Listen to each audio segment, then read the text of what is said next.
Padre, que tu esperanza que nos das de seguir viviendo en este mundo pueda estar en nuestro corazón, de darnos esa gracia y darnos la salvación. Bendice a tu iglesia, a nuestros amigos presentes en esta noche, que podamos al estudiar tu palabra ser bendecidos y podamos salir de este lugar siempre unidos en Cristo. Lo pedimos en tu nombre. Amén. Hemos estado varias ocasiones en este lugar de Bethesda. Si ustedes leen en el capítulo 5 del libro de Juan, versículos del 2 a 9, encontramos la experiencia. No voy a leer todos esos versículos, pero dice casi ya a la mitad: cuando Jesús vio acostado a aquel que estaba en ese lugar, enfermo por 38 años, supo que llevaba mucho tiempo y así le dijo: ¿quieres ser sano? Señor, le respondió el enfermo, no tengo quien me meta en el estanque cuando se agita el agua, y entre tanto que yo voy, otro desciende antes que yo. Jesús le dijo: levántate, toma tu lecho y anda. Y al instante aquel hombre fue sanado y tomó su lecho y anduvo.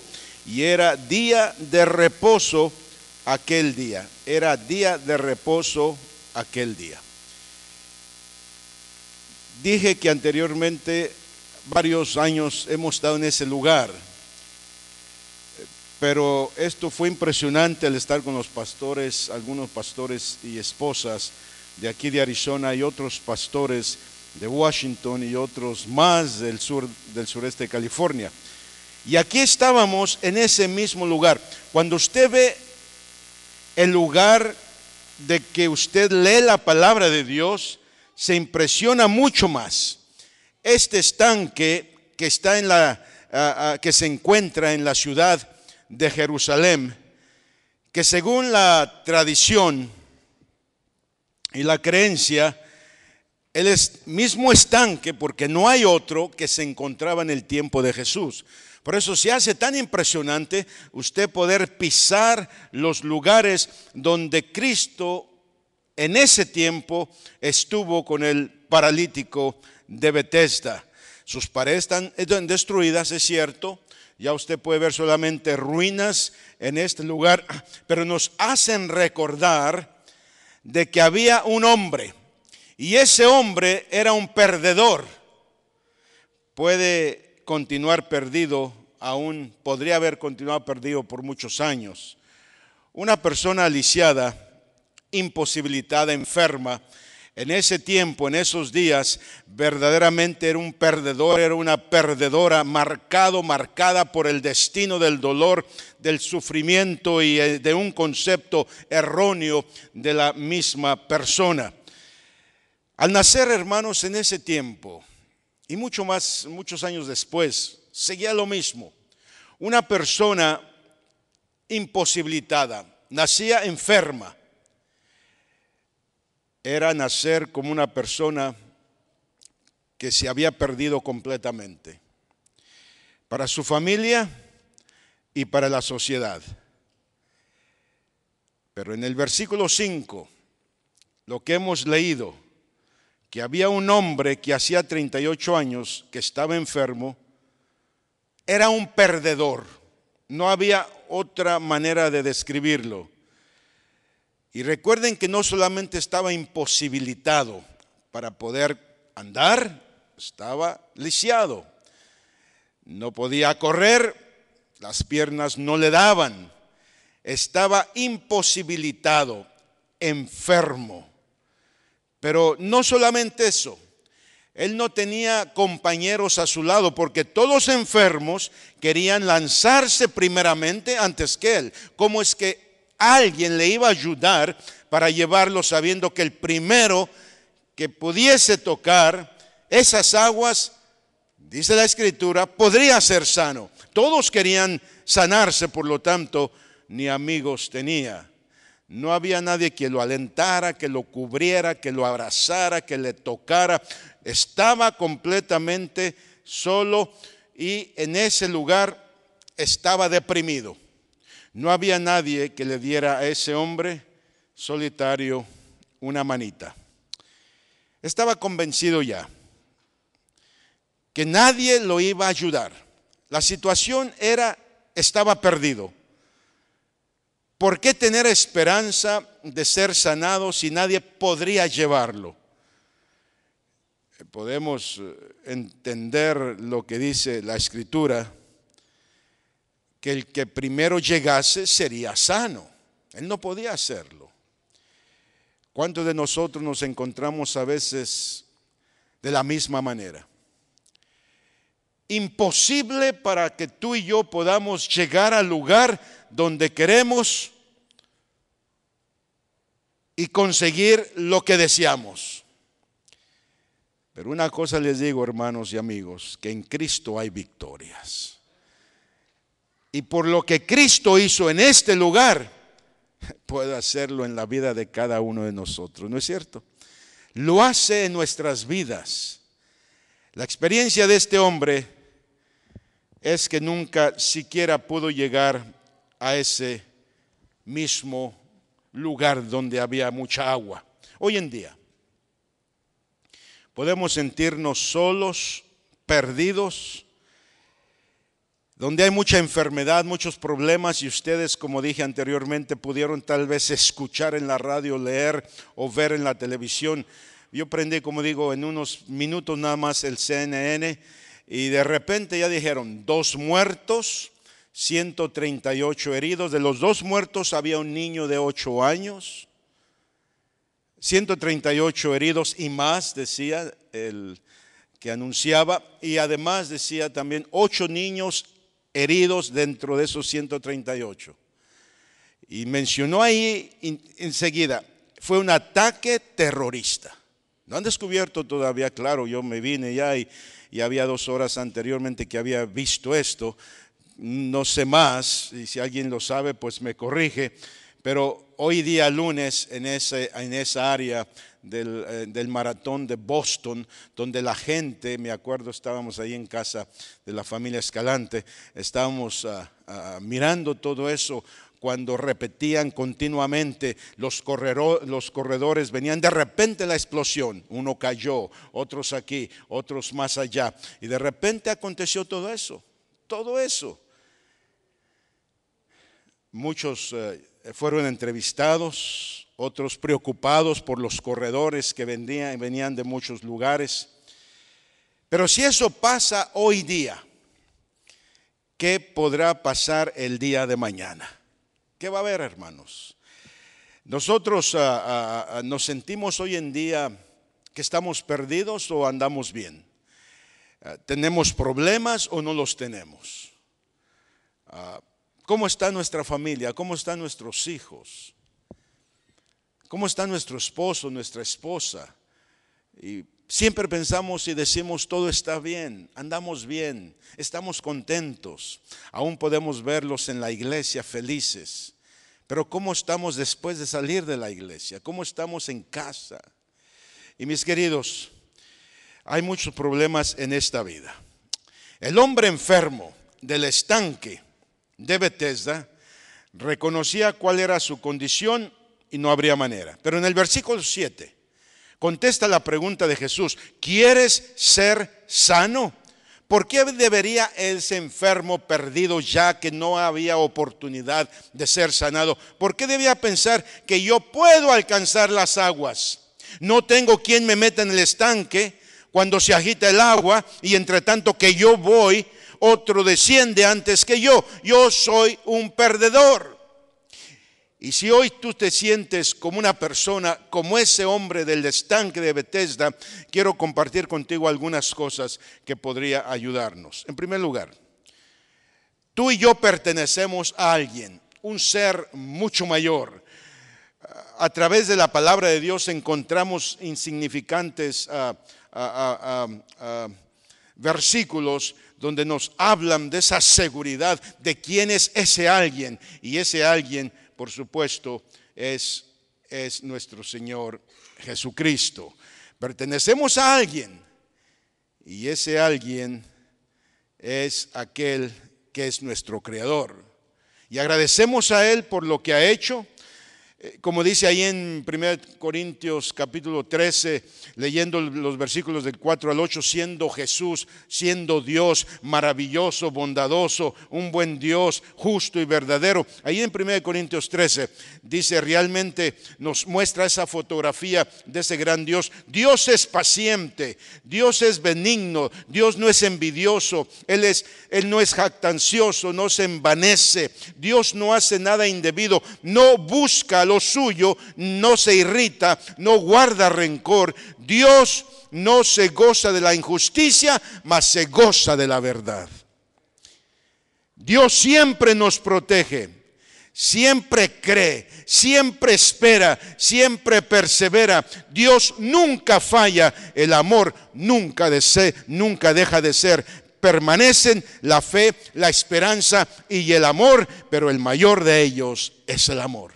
Es el amor que nos mantiene unidos, el amor que nos da motivación de vivir, ese amor que nos motiva como familia a seguir adelante hasta que venga el Señor Jesucristo. El tercer punto es que el séptimo día, que es sábado, es la señal que tú le perteneces. Pertenecemos a alguien, es nuestro Creador, y el sábado nos dice seguramente, dándonos la señal que tú y yo pertenecemos a ese grande y maravilloso Señor. La Biblia ha sido publicada en tantos idiomas. Interesante, estábamos ahí en la India y de repente el traductor comenzaba a hablar en su idioma.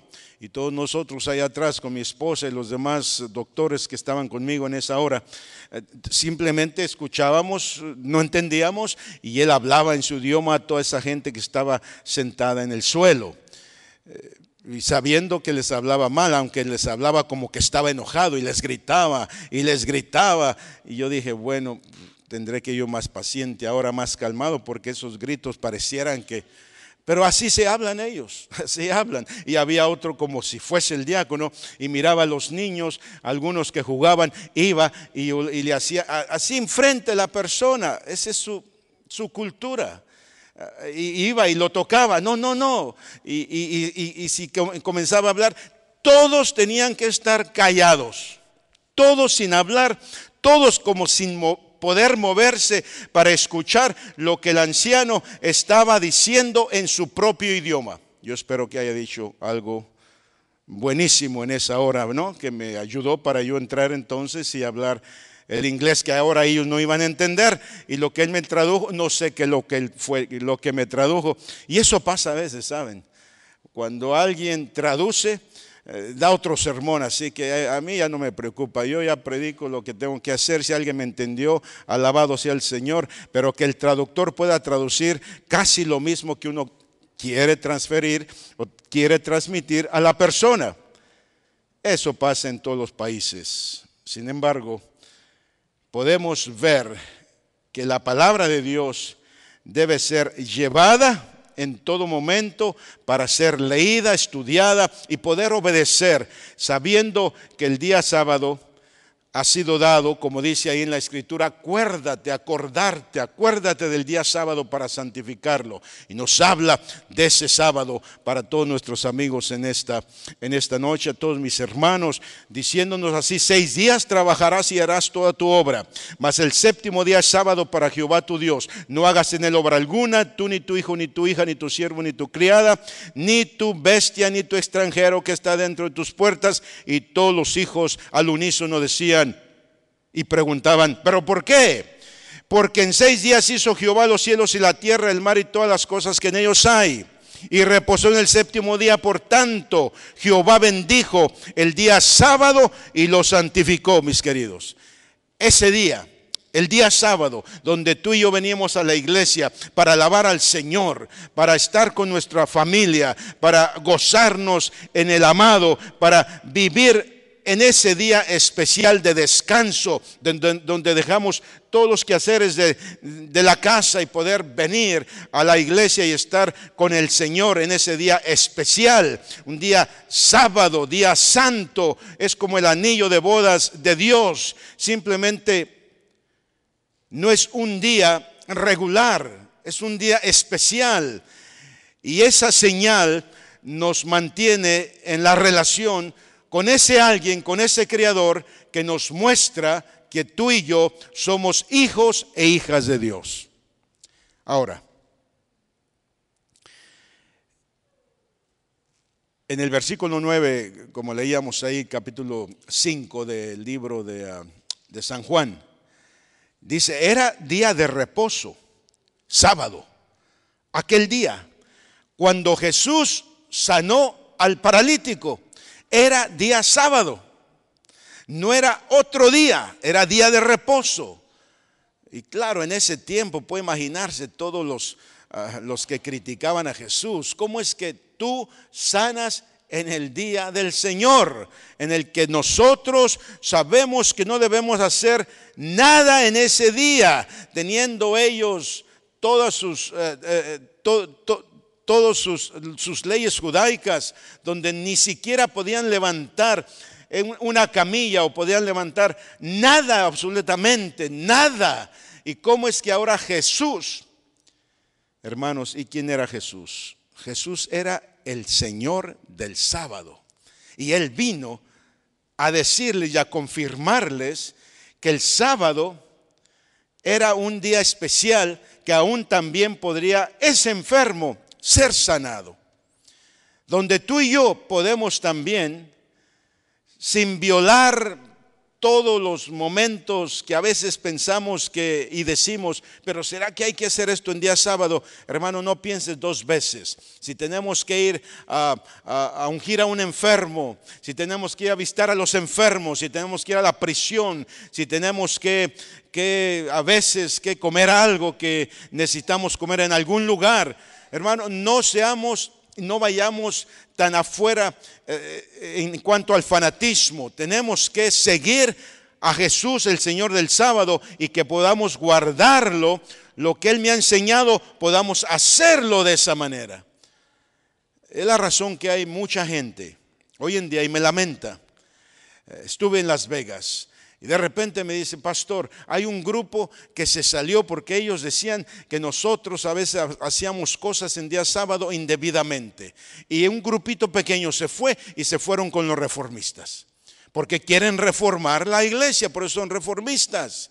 Porque no les gusta la manera que nosotros como cristianos que guardamos el sábado, como dice la palabra de Dios. Para ellos tiene que ser tan estricto en toda, como estos judíos religiosos que se enojaron porque Jesús curó al paralítico en el día sábado, en ese Mishnah, en ese libro que ellos tenían. Había 39 trabajos prohibidos para no hacer en el día sábado, y el último de esta lista prohibía cargar una camilla, un lecho, como el del ex paralítico. Y estas provisiones eran tan marcadas que inclusive impedían cargar un pan en el día sábado. ¿Cómo es que tú y yo no podemos dar o cargar un pan y llevarlo a una persona que está necesitada? Dios no nos puso de esa manera en su palabra para guardarlo tal como los judíos lo hacían, no. Tenemos no tomar la libertad de ser tan liberales, pero no ser de una manera tan estrictos, de la cual solamente estamos tratando de ver quién va a desviarse, porque en su mente y en su corazón piensan que al hacer esto, al hacer lo otro, están solamente viendo eso, en vez de ver la persona que ama a Jesús y que su corazón está con el Señor, hermanos. Ese grupo me dolió mucho, porque vienen a la iglesia y de repente salen fuera de nuestra iglesia porque son reformistas ahora. Y yo hablé con algunos de ellos, una persona me llamó, duré como una hora allá afuera hablando, etcétera. Dice, pastor, mire, yo me había ido, pero he regresado. Pero usted tiene que ver lo que la iglesia está haciendo. Y comienza nuevamente a hablarme de todas las cosas que la iglesia que ha sido puesta en Las Vegas para proclamar el evangelio, las cosas erradas que está haciendo. Le dijo, hermano, no mires las cosas erradas, ve las cosas buenas que los hermanos están haciendo.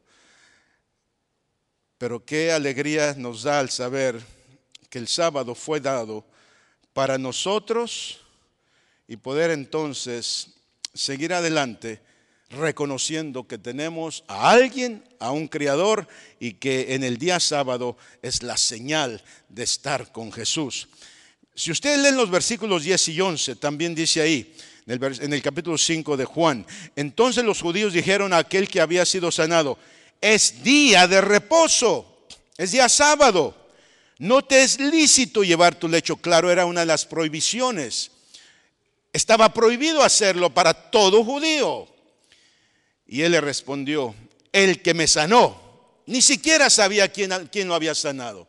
Él ni siquiera sabía cuál era el nombre. Dice: el que me sanó, él mismo me dijo, y él obedeció: toma tu lecho y anda. Juan 5, 10 y 11. Él no conocía el nombre de Cristo. Por eso lo llamó el que me sanó, queriendo decir, él fue mi sanador, él fue mi restaurador. Y Jesucristo aparece de esa manera como aquel que viene a restaurar en plenitud la vida del pecador para seguir adelante con Jesucristo. Qué bendición es conocer la palabra de Dios, hermanos. Hay otra parte, la cuarta. Encontramos que desde el principio hasta el final, y puede leer desde el Génesis hasta el Apocalipsis, hay siempre, desde el Edén perdido hasta el Edén restaurado, hay siempre pelea continua. Y ahí está Jesús, anteriormente Dios, Jesús contra Satanás, porque él continúa creando en la mente del ser humano enemistad para no obedecer a Dios, simplemente obedecer lo que Satanás le puede decir. Y es una constante batalla en todo esto. Ese enemigo continúa destruyendo los fundamentos que Dios nos ha dado, continúa destruyendo las leyes, continúa destruyendo los principios.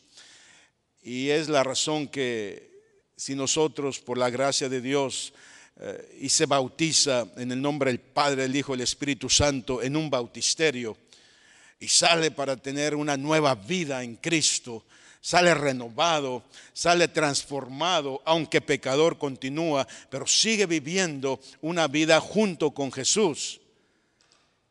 Pero Lucifer lo sigue amenazando, le sigue dando trevas, le sigue dando otros caminos.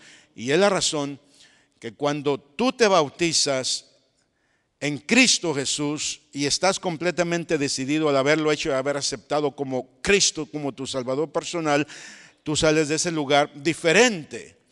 Pero hay personas que tal vez, y con nosotros no conocemos, desconocemos todo ello.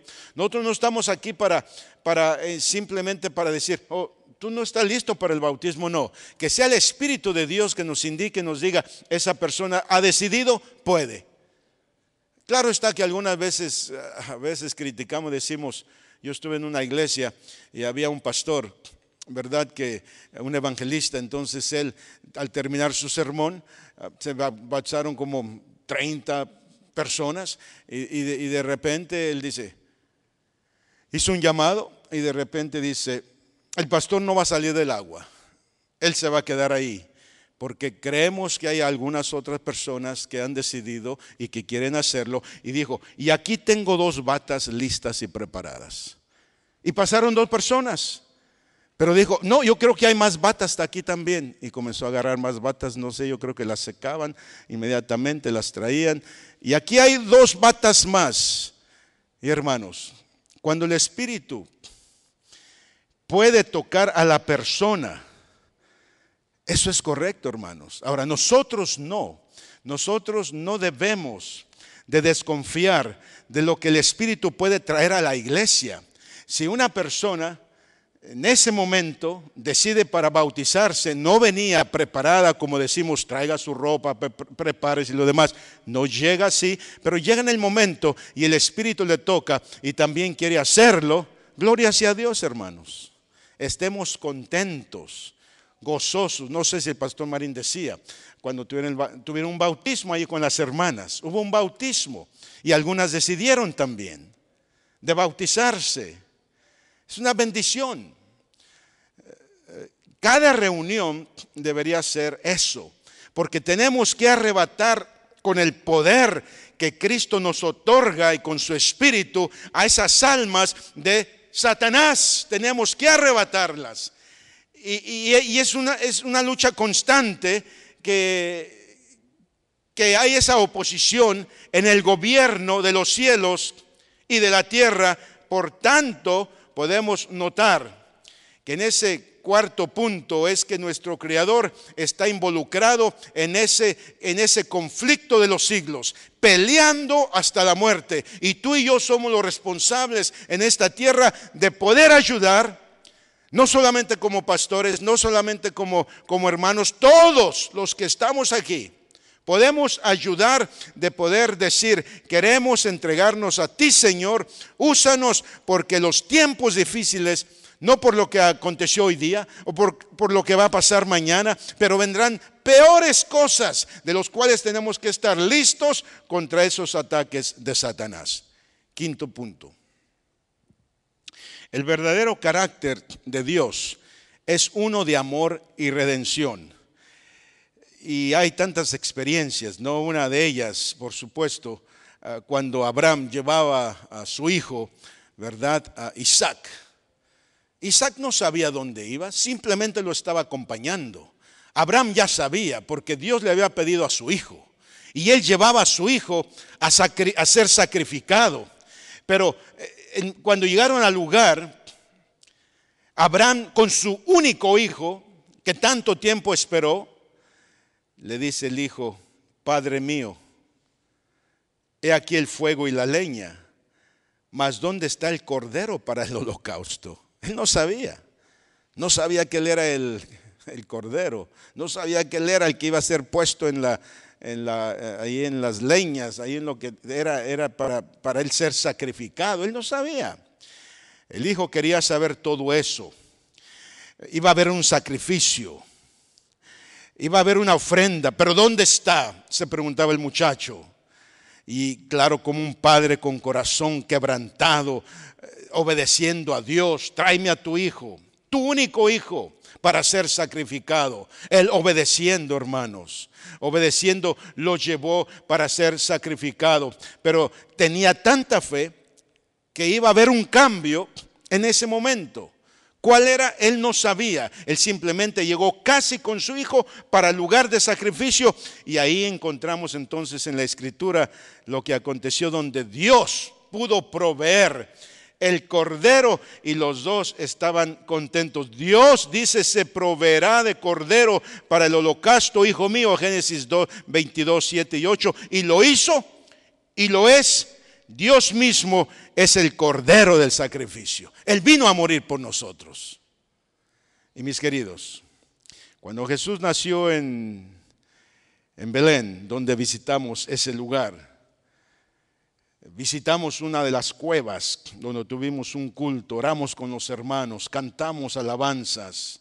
Y en ese mismo lugar, en una cueva donde Él nació, pero Él era Dios, dejando sus mansiones celestiales para poder venir, tomar forma humana y así poder rescatarnos a cada uno, rescatar a la humanidad completa, de poder ser ese momento en que Jesús murió. La humanidad quedó legalmente redimida.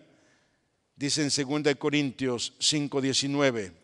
La cruz efectuó la reconciliación del hombre con Dios, porque, dice ahí el versículo, Dios estaba en Cristo reconciliando consigo al mundo. Desde entonces hay un antes de la cruz y un después de la cruz. Antes, redimida después. En la cruz se cumplió ese propósito por lo cual Cristo había venido, siendo la misión de dar su vida en rescate por todos nosotros. Y yo agradezco a Dios por eso, hermanos. Sí, la palabra redención sugiere ese pago de rescate. Cristo vino a rescatarnos, dar su propia vida para que tú y yo hoy en día, día lunes 15 de, ¿qué mes? Abril. Estamos despiertos, ¿verdad? Ok, qué bueno. 15 de abril. Qué bueno hasta que gritan. 15 de abril. Podamos dar la vida a Cristo Jesús. Hermanos. Jesús rescató al paralítico que estaba olvidado por la sociedad. Le dio un cuerpo nuevo con su salud. Esta era su misión. Este fue su trabajo. Esta era su responsabilidad. El hombre podría ver o haberse detenido a dudar. Podría haber tal vez pensando, bueno, y él me dice que me levante, pero ¿cómo si yo no puedo? Él me dice que comience a caminar tomando mi camilla, pero ¿cómo si yo estoy aquí 38 años? Que no puedo ni moverme. Hermanos, ahí entra la fe, entra donde la persona cree, confía en alguien que no conocía. Bueno, el que me sanó fue él, mi redentor, mi restaurador, mi sanador, pero yo no lo conocía. Pero él creyó en su palabra y él se levantó, creyó, hermanos, y recibió la fuerza. Nosotros estamos perdidos. Queremos ser sanos. Hay un conflicto continuo donde tú y yo debemos estar listos para esa batalla y con el poder de Jesús seguir adelante. Por lo tanto, el Señor nos dice: no todo el que me dice Señor, Señor entrará en el reino de los cielos, sino el que hace la voluntad de mi Padre que está en los cielos. Mateo 7:21. Y Jesús también dijo: amarás al Señor tu Dios con todo tu corazón, con toda tu alma y con toda tu mente. El ex paralítico, hombre sanado, fue al templo para agradecer y entregar una ofrenda por su pecado. Y según el texto, él no fue a buscar a Jesús. Él fue a hacer lo que un buen judío tenía que hacer: a ofrendar por lo que había pasado en su vida. Pero saben, él no buscó a Jesús, pero Jesús lo buscó. Tú no buscas a Jesús, tú estás perdido, yo estoy perdido, yo estoy enfermo, yo no puedo caminar, pero tú no buscas a Jesús cuando eres sanado. Pero Jesús aún viene a buscarnos para rescatarnos de donde estamos y seguir llevándonos por el camino que Cristo es, el camino, la verdad y la vida. Es algo que es tan maravilloso lo que cuando uno puede leer la palabra de Dios. Sí, fue liberado de la esclavitud, de la enfermedad que tenía por esos 38 años. Ahora le dice: gózate, alégrate, vete y no peques más. Experimenta una vida de lealtad, una vida de entrega. Recuerda que ese alguien, ese Creador, recuerda que aunque fue el sábado que yo poder darte la sanidad, es un día especial para ti. Recuerda que hay una pelea constante. La gente te dice que por tu pecado estás enfermo. Tú estás liberado ahora porque yo vine a liberarte y yo vine a morir por ti. Por lo tanto, le dice: sigue adelante porque yo soy tu libertador. Debemos nacer otra vez. Y finalmente, cuando ya encontramos la obediencia, en el sexto punto de obedecer a Jesús, de seguir adelante, llegamos entonces al tema final, que es en sí lo máximo que debe existir en nuestra vida, el clímax de todas las cosas, la meta final, la terminación de todo, para que tú y yo podamos ver lo que está pasando en nuestra vida. Pueden pasar muchas cosas, hermanos. ¿Ya cuántos años pasaron del 9/11? Muchas cosas. ¿Cuánto pasaron ya de Katrina? ¿Cuánto pasó ya de hace poco lo que aconteció? Que mataron estos jóvenes aquí o allá o en colegios, y aquí hay y allá más, y continúan las barbaridades de las cosas. Lo que aconteció en Japón, lo que está aconteciendo hoy en día, que tal vez Norte de Corea pueda atacar el sur de Corea y tal vez a Estados Unidos, y todos están comenzando a enloquecer en sí, preparándose por lo que haya de venir. Muchas cosas van a acontecer, hermanos. Sin embargo, la batalla entre el bien y el mal ha estado con nosotros desde el comienzo de este mundo. Y solamente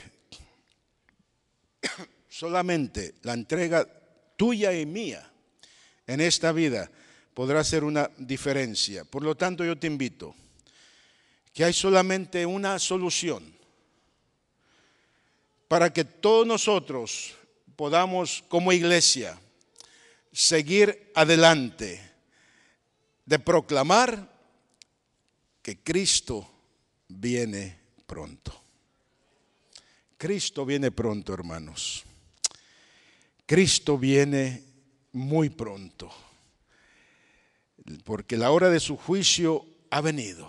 Y aún decía él, varones galileos, ya sea de cualquier nacionalidad que tú y yo podamos ser, ya sea que consigamos muchos más en estos próximos días, que se habla de la inmigración, de los problemas de la vida, muchos más puedan ser parte de esta nación legalmente.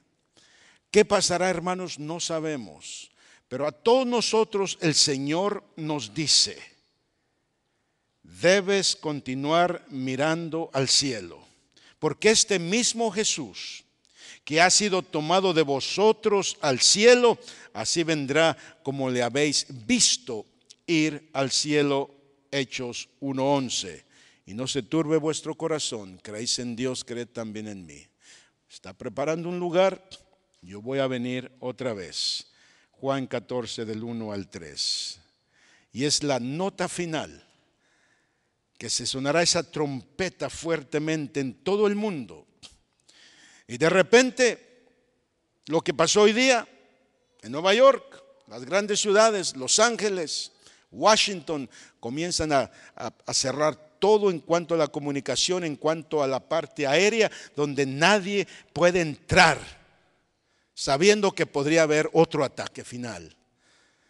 Y si se preparan de esa manera, cuando venga Cristo Jesús, cuando habrá entonces donde la tierra se podrá abrirse, los terremotos, estos problemas que estamos viendo ahora, hermanos, son lo mínimo.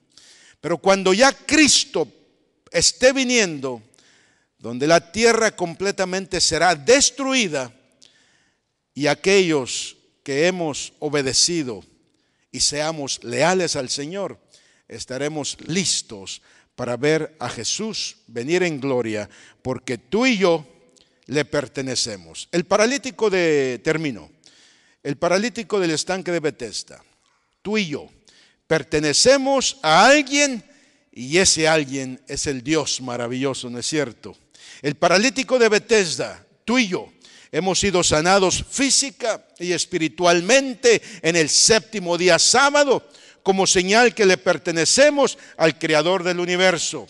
El paralítico del estanque de Betesda, tú y yo expresamos nuestro agradecimiento a nuestro Dios, porque aún continúa peleando por nosotros y nos cubre con su manto de su justicia y con su amor y redención. Somos perdonados, somos aceptados, somos salvados en el amado, y por eso continuamos aferrados por la fe, y con su poder nos mantendremos leales hasta su venida. Mis hermanos, Jesús viene muy pronto. Levantad vuestras cabezas, dice la Escritura. Verán al Hijo de Dios. Dios ha provisto entonces un maravilloso rescate, y es en Jesucristo. Ha provisto el perdón, ha provisto la aceptación y ha provisto la gracia.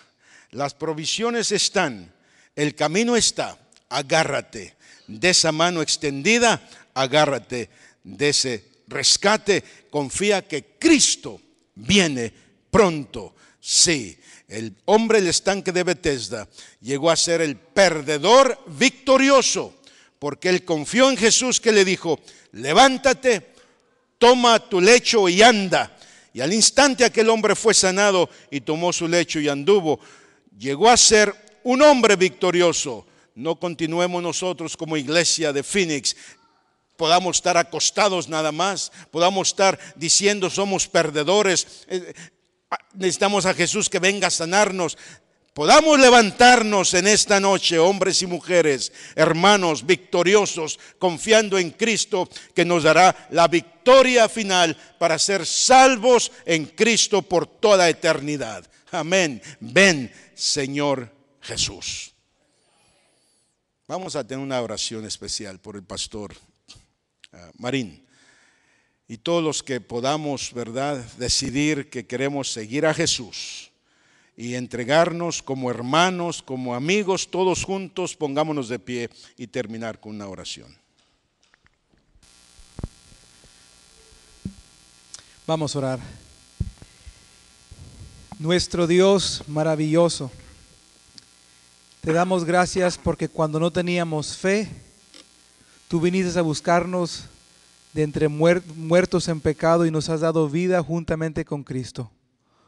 Te damos gracias, Señor, porque cuando no te buscamos, tú nos buscaste a nosotros. Cuando no te amábamos, tú nos amaste. Y esta noche hemos aprendido acerca de tú y acerca de cómo tú salvas al pecador. Esta noche queremos decirte, Señor Jesús, que como el paralítico del estanque de Betesda, queremos dejar la experiencia de derrota, la experiencia de culpa, la experiencia de remordimiento, la experiencia del fracaso, y queremos hoy levantarnos por la fe, confiando en el maravilloso poder de Jesús para vivir una vida de victoria en victoria cada día hasta tu pronta venida. Permite, Señor, que esta noche podamos llegar a nuestras casas confiando en tu divina providencia. Y esta noche nos vamos como el paralítico del estanque de Betesda. Nos vamos cargando aquello que nos ha cargado por mucho tiempo. Nos vamos de aquí con la cabeza en alto, mirando hacia el cielo, porque muy pronto tú vendrás por nosotros. Quiero pedirte por mis amigos que hoy, algunos que vienen por primera vez, algunos que ya han venido por un tiempo, y que esta noche tú has leído la súplica del corazón de ellos, te pido que también los salves. Te lo pedimos en el nombre de Jesús. Amén.